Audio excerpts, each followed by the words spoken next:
ನೀವು ನೋಡುತ್ತಿರುವ ಜನಸೇವಾ ಕನ್ನಡ ಟಿವಿ. ಇದು ನಿಮ್ಮ ವಾಹಿನಿ. ಇದ್ದದ್ದು ಇದ್ದಾಗೆ. ವೇತನ ಹಾಗೂ ಓಟಿ ನೀಡುವಂತೆ ಆಗ್ರಹಿಸಿ ಮೈಶುಗರ್ ಗುತ್ತಿಗೆ ನೌಕರರ ಪ್ರತಿಭಟನೆ. ಮೈಶುಗರ್ ಕಾರ್ಖಾನೆಯಲ್ಲಿ ಕೆಲಸ ನಿರ್ವಹಿಸುತ್ತಿರುವ 250 ಗುತ್ತಿಗೆ ನೌಕರರಿಗೆ ಆರ್ಬಿಟಿಕ್ ಏಜೆನ್ಸಿ ಅವರು ಅಕ್ಟೋಬರ್ ಹಾಗೂ ನವೆಂಬರ್ ತಿಂಗಳ ವೇತನ ಮತ್ತು ಓಟಿ ಹಣವನ್ನು ನೀಡಿಲ್ಲವೆಂದು ಮೈಶುಗರ್ ಕಚೇರಿ ಆವರಣದಲ್ಲಿ ಗುತ್ತಿಗೆ ನೌಕರರು ಪ್ರತಿಭಟನೆ ನಡೆಸಿದರು. ಪ್ರತಿಭಟನೆಯಲ್ಲಿ ಭಾಸ್ಕರ್, ದೇವರಾಜ್, ಬಾಹುಬಲಿ, ಸುನಿಲ್, ರಘು, ಹನುಮಂತು, ಮಾದೇಸ್ವಾಮಿ ಸೇರಿದಂತೆ ನೂರಾರು ನೌಕರರು ಭಾಗಿಯಾಗಿದ್ದರು.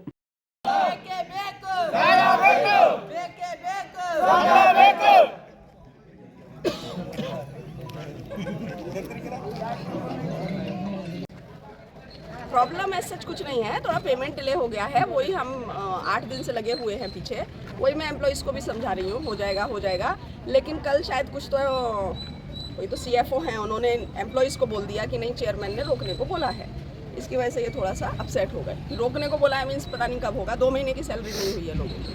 हमारा ऑलमोस्ट 10 करोड़ अटका हुआ है. प्रीवियसली बराबर आता है? नहीं 22-23 का ही 5 करोड़ समथिंग रुका हुआ है. तो फिर भी हम चला रहे थे काम थोड़ा, लेकिन वो 5 करोड़ रुक गया, ये अभी और 5 करोड़ रुक गया, तो 10 करोड़ इतना कंपनी के पास पैसा नहीं ना. टोटल कितना एम्प्लॉइज है? एम्प्लॉइज रहेगा मोर देन 300. लोकल कितना है, उधर बाहर का कितना है? लोकल वो प्रॉब्लम के बारे में वो एमडी नहीं बात कर रहे तो नहीं एमडी साहब पूरा कोऑपरेट कर रहे हैं, उन्होंने सैंक्शन भी करके दिया था. अभी क्या प्रॉब्लम हुई है मुझको भी मालूम नहीं. मैं भी आज CFO साहब के पास गई थी, तो उन्होंने बोला कि चेयरमैन साहब ने रोका है और हमको मिनिस्ट्री से भी फोन आया है. मेरे को नहीं लगता ऐसा सच है.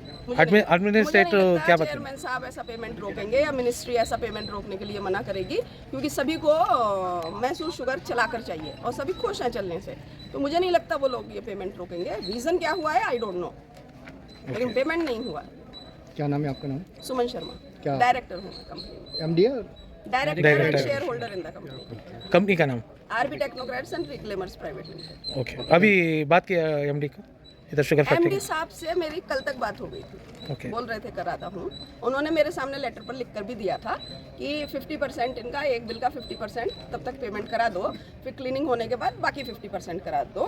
हम भी उससे ओके थे कि ठीक है, तब तक हम सब लोगों की सैलरी दे देंगे, बाद में 50% दे दो, दैट वाज ओके. लेकिन वो भी 50% हमको मिला नहीं, तो अभी हम इनको सैलरी नहीं दे पा रहे. फैक्ट्री प्रॉफिट में है, लॉस में नहीं. क्यों रखा है वो सैलरी? यही तो दिक्कत है सर. यही तो प्रॉब्लम है ना, सभी लोगों को यही तो दुख रहा है ना कि हमने इतना मेहनत किया है, इतना दूर से लोग आए हैं, तब जाके इसको चलाया है. फिर एकदम से अचानक से जब क्रशिंग बंद हो गई, जब तक क्रशिंग हो रही थी तब तक एक 22-23 का थोड़ा रुका हुआ था, उसको भी उन्होंने जून में सैंक्शन कर दिया था. सभी अथॉरिटीज़ ने सैंक्शन कर दिया था, सिर्फ पेमेंट हुआ नहीं था. हाँ आज करेंगे कल करेंगे, हम भी विश्वास रख के गए कि हाँ हो जाएगा. हम भी बिजी थे क्रशिंग में. जब तक क्रशिंग थी तब तक कोई पेमेंट का प्रॉब्लम नहीं था. ये पेमेंट का प्रॉब्लम आ गया जब क्रशिंग बंद हो गई. ಓಕೆ. ಇಲ್ಲಿ ನಾನು ಎಂಪ್ಲಾಯ್ ಆಗಿ ಕೆಲಸ ಮಾಡ್ತಾ ಇದ್ದೀನಿ. ಇಲ್ಲಿ ಇವತ್ತೊಂದು ದಿನ ಇಲ್ಲಿ ಏನಕ್ಕೆ ಕೂತಿರೋ ಉದ್ದೇಶ ಏನಂತ ಅಂದರೆ, ನಮಗೆ ಅಕ್ಟೋಬರ್ ಮತ್ತು ನವಂಬರ್ದು ಪೇಮೆಂಟು ಮತ್ತು OT ಸಿಕ್ಕಿಲ್ಲ. ಇಲ್ಲಿ ಏನಂದರೆ ಆರ್ಬಿಟೆಕ್ ಅನ್ನೋ ಒಂದು ಕಂಪ್ನಿ ಮೈ ಶುಗರ್ಗೆ ಕಾಂಟ್ರಾಕ್ಟ್ ತಗೊಂಡು ಕಳೆದ 4 ವರ್ಷದಿಂದ ಮಾಡ್ತಾಯಿದ್ರು, ಚೆನ್ನಾಗಿ ಮಾಡ್ತಿದ್ರು ಅವರು. ಪೇಮೆಂಟು ಎಲ್ಲ ಸರಿಗೆ ಸಿಗ್ತಿತ್ತು. ಈಗ ಒಂದು 2 ತಿಂಗಳಿಂದ ನವಂಬರ್ದು ಮತ್ತು ಅಕ್ಟೋಬರ್ದು ಪೇಮೆಂಟು OT ಕೊಟ್ಟಿಲ್ಲ. ನಾವು ನಮ್ಮ MD ಆರ್ಬಿಟೆಕ್ MD ಕೇಳಿದ್ರು, ಅವ್ರು ಹೇಳ್ತಾ ಇದ್ದಾರೆ ಮೈ ಶುಗರ್ ಅವರು ಪೇಮೆಂಟ್ ಕೊಟ್ಟಿಲ್ಲ ಅಂತ ಅಂದ್ಬಿಟ್ಟು. ಮೈ ಶುಗರ್ ಚೇರ್ಮನ್ರು ಮತ್ತು MD ಅವರು ಪೇಮೆಂಟ್ ರಿಲೀಸ್ ಮಾಡಿ ಅಂತ ಅಂದ್ಬಿಟ್ಟು ಅಕೌಂಟ್ ಸೆಕ್ಷನ್ಗೆ ಹೇಳಿದ್ದಾರೆ. ಅಕೌಂಟ್ ಸೆಕ್ಷನ್ ಅವರು ಪೇಮೆಂಟ್ ರಿಲೀಸ್ ಮಾಡ್ತಾ ಇಲ್ಲ. ಅದು ಯಾವ ಉದ್ದೇಶದಿಂದ ರಿಲೀಸ್ ಮಾಡ್ತಾ ಇಲ್ಲ ಅಂತ ಗೊತ್ತಿಲ್ಲ. ಅವರು ಇಲ್ಲಿ ಬಂದಿರೋ ಹುಡುಗರೆಲ್ಲ ಸರ್, ಅವ್ರಿಗೆ ಬಂದಿರೋ ಹುಡುಗರುಗಳು ಎಲ್ಲ ಹೊರಗಡೆಯಿಂದ ಮತ್ತು ಇಲ್ಲಿದ್ದು ಲೋಕಲ್ ಹುಡುಗರುಗಳು ಎಲ್ಲ ಬಡತನದಲ್ಲಿರೋರು. ಅವ್ರಿಗೆ 2 ತಿಂಗಳಿಂದ ಪೇಮೆಂಟ್ ಕೊಟ್ಟಿಲ್ಲ. ಅಂದರೆ ಊಟ ಮಾಡೋಕ್ಕೆ ಅವ್ರ ಹತ್ರ ದುಡ್ಡಿಲ್ಲ ಇವತ್ತೊಂದು ದಿನ. ಅದನ್ನು ಇಲ್ಲಿ ಕೇಳಿದ್ರೆ ಒಳಗಡೆ ಕೂತ್ಕೊಂಡು ಕೇಳಿದ್ರೆ ನೀವು ಒಳಗಡೆ ಕೂತ್ಕೊಳ್ಬೇಡಿ, ಹೊರಗಡೆ ಹೋಗಿ ಅಂತ ಹೇಳ್ತಾರೆ. ಅದಲ್ಲದೆ ಆಮೇಲಿಂದ ಇಲ್ಲಿ ಟರ್ಬೈನು ಒಂದು 20 ವರ್ಷದಿಂದ ಇದು ನಿಂತಿದ್ದು ಸರ್. ಇದು ಟರ್ಬೈನು ಈಗ ಕ್ಲೀನಾಗಿ ಒಂದು ಎಕ್ಸ್ಪೋರ್ಟ್ ಮಾಡಿ ಒಂದು 7 ಲಕ್ಷ ಚಿಲ್ಲರೆ ಯೂನಿಟ್ ಎಕ್ಸ್ಪೋರ್ಟ್ ಆಗಿದೆ. ಅದ್ರದ್ದು ಪೇಮೆಂಟು ಮತ್ತು ಅದೇ ಹೋಲ್ಡ್ ಮಾಡಿದ್ದಾರೆ ಆರ್ಬಿಟೆಕ್ ಕಂಪ್ನಿಗೆ ಒಂದು 7-8 ಲಕ್ಷ ಹೋಲ್ಡ್ ಮಾಡಿದ್ದಾರೆ. ಅದು ಏನು ಹೋಲ್ಡ್ ಮಾಡಿದ್ದಾರೆ ಅಂತ ಎಷ್ಟು ಜನ ಎಂಪ್ಲಾಯ್ ಸಂಬಳ ಬಂದಿದೆ ಸರ್? ಇದು 250 ಜನ ಇದ್ದಾರೆ ಇಲ್ಲಿ. 250 ಜನಕ್ಕೂ 2 ತಿಂಗಳದ್ದು ಪೇಮೆಂಟು ಮತ್ತು OT ಸಿಕ್ಕಿಲ್ಲ. ಈಗ ಆದಾಯದಲ್ಲಿದೆ ಅಂತ ಹೇಳ್ತಾ ಇದ್ದಾರೆ ಫ್ಯಾಕ್ಟ್ರಿ. ಮಾನ್ಯ ಶಾಸಕರು ಈಗ ಒಂದು 10 ದಿನದಿಂದ ಸದನದಲ್ಲಿ 2.5 ಕೋಟಿ ಪ್ರಾಫಿಟಲ್ಲಿದೆ ಅಂತ ಹೇಳಿದ್ರು. ಈ ಪ್ರಾಫಿಟಲ್ಲಿ ಏನು ಮಾಡ್ತಾ ಇದ್ದಾರೆ? ಇಲ್ಲಿ ಎಂಪ್ಲಾಯಿಗಳಿಗೇನೆ ಇನ್ನೂ ಸಂಬಳ ಕೊಟ್ಟಿಲ್ಲ ಅಂತ ಅಂದರೆ ಏನಕ್ಕೆ ಇದು ಈ ಪ್ರಾಫಿಟ್ ತಗೊಂಡು ಏನು ಮಾಡ್ತಾ ಇದ್ದಾರೆ? ಈಗ 2 ತಿಂಗಳದ್ದು ಪೇಮೆಂಟ್ ಬೇಕು ಸರ್. ಇಲ್ಲಿ ಹುಡುಗರು ಎಲ್ಲ ಹೊರಗಡೆಯಿಂದ ಬಂದಿರೋರು ಮತ್ತು ಇಲ್ಲಿ ಲೋಕಲ್ ಎಲ್ಲ ಬರ್ತನದ ಹುಡುಗರು ಯಾರ ಹತ್ರನೂ ಊಟ ಮಾಡೋಕ್ಕೂ ದುಡ್ಡಿಲ್ಲ. ಈಗ ಆಡಳಿತಾಧಿಕಾರಿಗಳು ಏನು ಹೇಳ್ತಾ ಇದ್ದಾರೆ? ಆಡಳಿತಾಧಿಕಾರಿ ಚೇರ್ಮನ್ ಮತ್ತು ಜನರಲ್ ಮ್ಯಾನೇಜರ್ ಅವ್ರದ್ದು ಏನು ಪ್ರಾಬ್ಲಮ್ ಇಲ್ಲ ಸರ್. ಅವರು ನಿನ್ನೆ MD ಅವ್ರಿಗೆ ರಿಲೀಸ್ ಮಾಡಿ ಪೇಮೆಂಟ್ ಅಂತ ಹೇಳಿದ್ರು. ಇಲ್ಲಿ ಅಕೌಂಟ್ ಸೆಕ್ಷನ್ ಪೇಮೆಂಟ್ ರಿಲೀಸ್ ಮಾಡ್ತಾ ಇಲ್ಲ. ಅವ್ರಿಗೆ ಯಾರು ಏನು ಹೇಳ್ತಾ ಇದ್ದಾರೆ ಅಂತ ಗೊತ್ತಾಯ್ತಾ ಇಲ್ಲ. ಏನು ಕೋಲ್ಡ್ ಮಾಡಿದ್ದಾರೆ ಅಂತ ಏನು ಹೇಳಿಲ್ವಾ? ಅವ್ರು ಹೇಳ್ತಾ ಇದ್ದಾರೆ ನಾವು ಇದನ್ನೇ ಚೇರ್ಮನ್ ಹೇಳಿದ್ರು. ಚೇರ್ಮನ್ರು ಯಾರು ಬಿಟ್ಟು ಇವರು ಅಕೌಂಟ್ ಸೆಕ್ಷನ್ ಹೇಳ್ತಾ ಇದ್ದಾರೆ ನಮಗೆ ಗೊತ್ತಿಲ್ಲ ಅಂತಾರೆ. ಎಲ್ಲ ಫೈಲು ಗೀಲೆಲ್ಲ ಮೂವ್ ಆಗಿದೆ. ಅಕೌಂಟ್ ಸೆಕ್ಷನ್ ಇದನ್ನು ಹೋಲ್ಡ್ ಮಾಡಿದ್ದಾರೆ.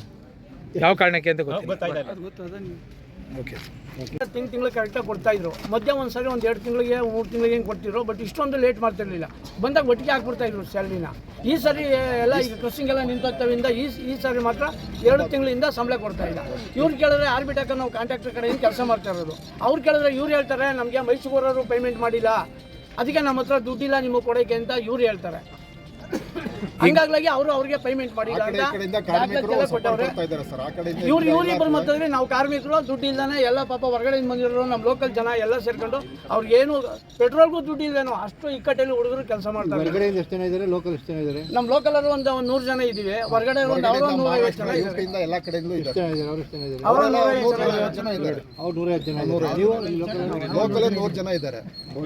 ಎಲ್ಲ ಇದ್ರೆ ಹಂಗಾಗ್ಲೇ 2 ತಿಂಗಳಿಂದ ನಮಗೆ ಸಂಬಳ ಅವ್ರ ಮೇಲೆ. ಈಗ 1 ತಿಂಗಳಿಂದ ಸ್ಯಾಲ್ರಿ ಆಗಿರ್ಲಿಲ್ವಲ್ಲ, ಅವಾಗೆಲ್ಲ ಕೇಳಲಿಲ್ವಾ ನೀವು? ಅವಾಗೆಲ್ಲ ಕೊಡ್ತೀನಿ ಅಂತ ಹೇಳಿದ್ರು. ಅವ್ರು ಹೇಳೋ ಟೈಮು ಕೊಟ್ಟಿರಲಿಲ್ಲ. ಒಂದು 2 ಸರಿ 2 ತಿಂಗಳು ಮಾತ್ರ ತುಂಬಾ ತೊಂದರೆ ಆಗ್ತಾ ಇದೆ ಸರ್. ನಿಮ್ಮ ಹೆಸರು ಸರ್? ದೇವರಾಜು ಅಂತ. ನನ್ನ ಹೆಸರು ಅನೀಸ್ ಅಹಮದ್ ಅಂತ. ಪಕ್ಕದಲ್ಲಿ ಕಾಣುವ ಬೆಲ್ ಬಟನ್ ಮೇಲೆ ಕ್ಲಿಕ್ ಮಾಡಿ ಹಾಗೂ ಲೈಕ್ ಮಾಡಿ, ಶೇರ್ ಮಾಡಿ, ಕಮೆಂಟ್ ಮಾಡಿ.